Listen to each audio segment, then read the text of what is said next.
Your grandfather kept his tackle box under the workbench in the garage, the green metal one with the rusted corners and the latch that never quite closed right. It smelled like old rubber worms and lake water. You were not allowed to touch it. That was his box. Inside, buried under a tangle of monofilament line and a dented tin of split shot, was a wooden lure with glass eyes. The paint was chipped. One of the treble hooks was bent.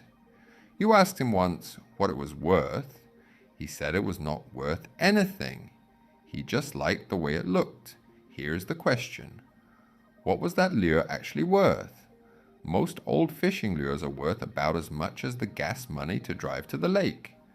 A common head and river runt with chipped paint and a rusty hook sells for $5 to $15 at a garage sale.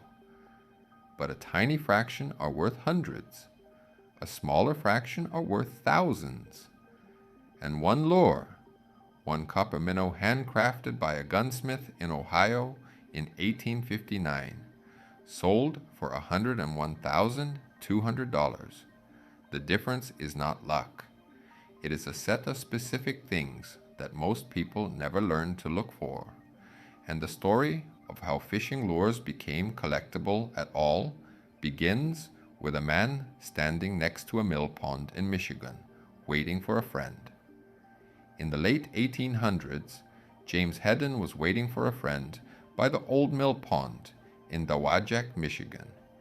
To pass the time, he pulled out a pocket knife and a scrap of wood and started whittling. He did not set out to invent anything. He was just a beekeeper and a newspaper publisher who liked to fish.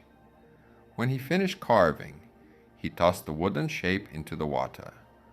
A bass struck it immediately. That accidental moment on the mill pond changed fishing forever. Hedden had just carved what would become the first commercially successful wooden topwater lure. 4 years later, in 1898, he carved 8 small frog-shaped lures and mounted them on a display board at the Hedden factory. They were not sold. They were never meant to be sold. They were samples, educational pieces to show what the company could do. For more than a century, those 8 frogs were the stuff of legend among collectors. They were photographed on the factory board for decades. Clyde Harbin, an outdoorsman known as the Bassman, was invited to the factory in 1977 to declutter the display board. Even then, the frogs stayed. Harbin later wrote a book called Hedden Historical Footprints, documenting where all 8 ended up. One was acquired by Bass Pro Shops. A few went into private collections. One may be in an aquarium's collection in Oklahoma, and one was owned by Dudley Murphy, the co-founder of the National Fishing Lure Collectors Club, who had obtained it directly from the Hedden factory. Murphy held onto it for decades. When he passed away in 2022, the frog entered the Wayne Ian's collection.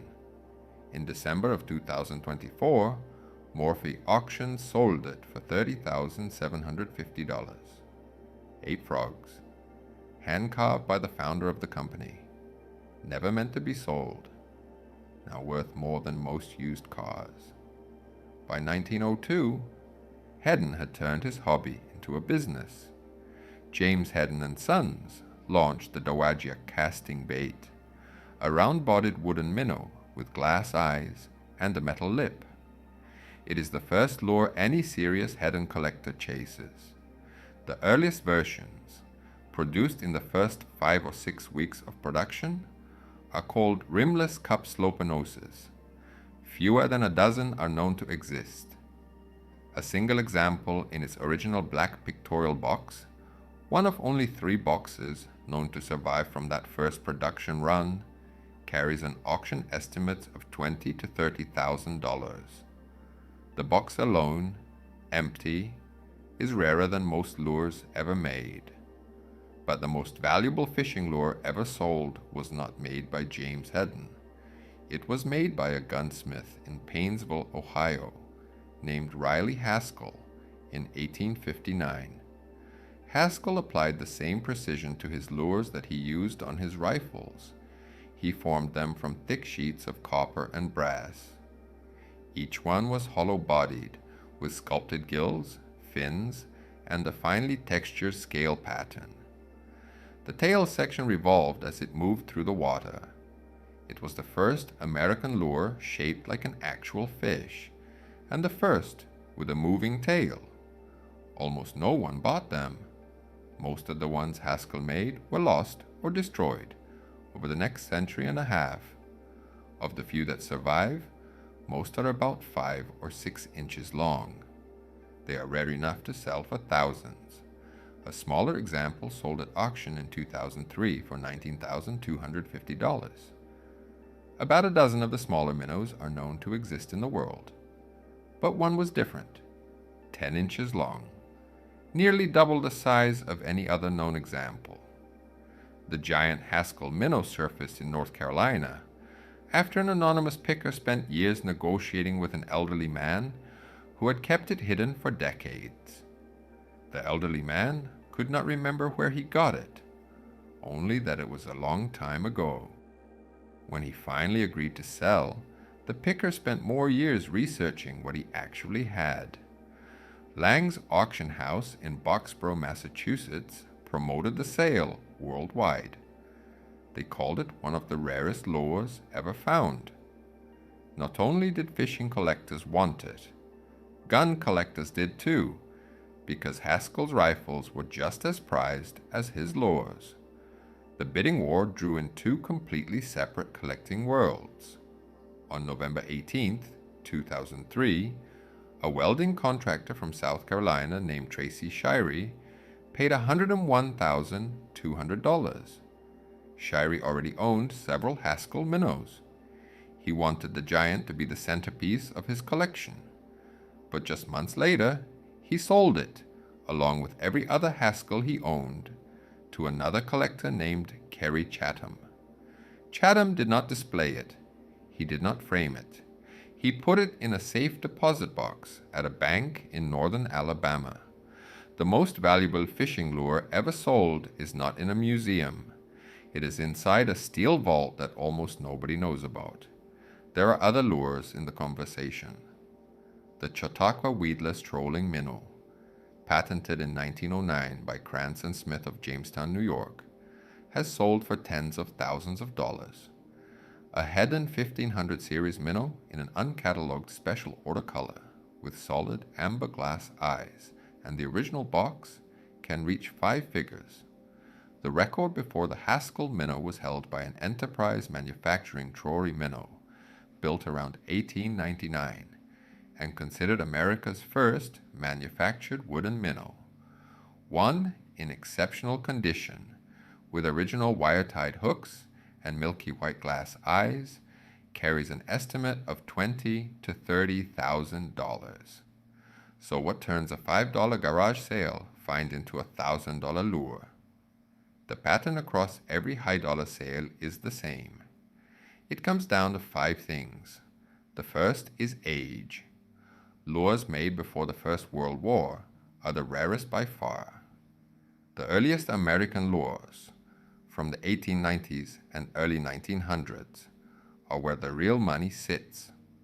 A lure from 1902 is worth exponentially more than an identical-looking lure from 1952. The materials changed, the manufacturing changed, the number of surviving examples changed. Age is not just a date, it is a completely different artifact. The second is the maker.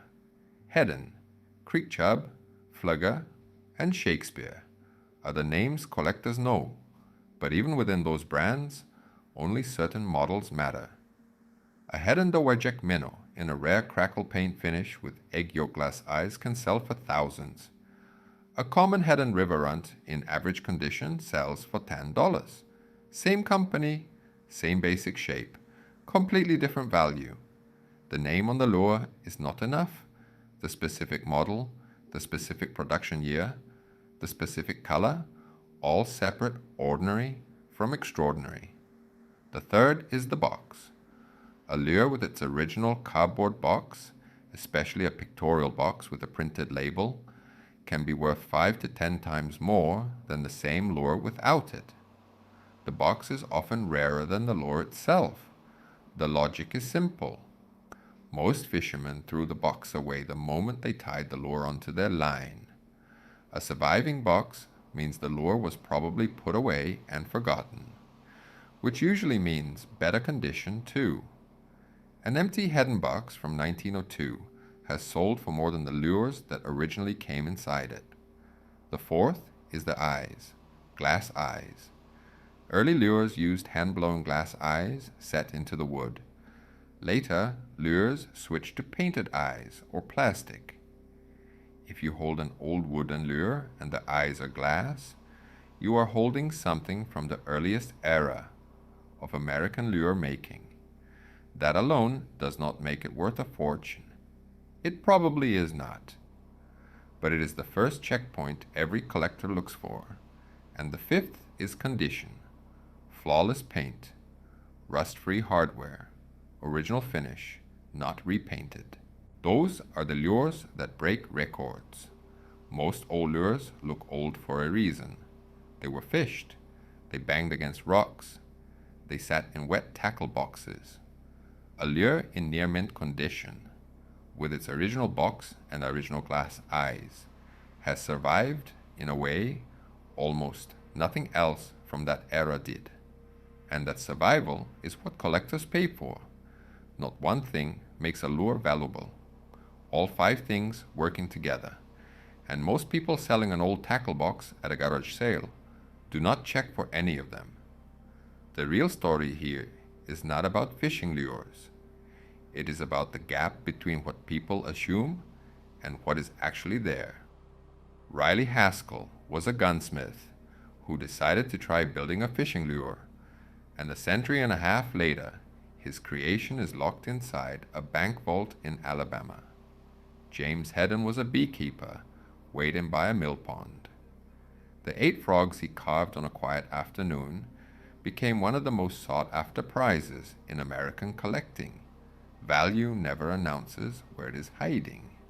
The Haskell Minnow was not buried in a treasure chest. It sat unrecognized for decades, until one person looked closely enough to realize what it was. The 8 frogs hung on a factory wall in plain sight for more than 70 years, photographed and cataloged, and nobody thought to ask what they were worth. Value does not announce itself. It waits for someone to pay attention. Most of the lures in your grandfather's tackle box are worth $5, but most is not all. The difference between most and all is the entire game. What is sitting in a tackle box in your garage right now that you have not opened in 10 years? Subscribe to Money Fails, real stories, real mistakes, real lessons. That old wooden lure with the glass eyes is probably worth $5, but probably is not the same as definitely. See you in the next one.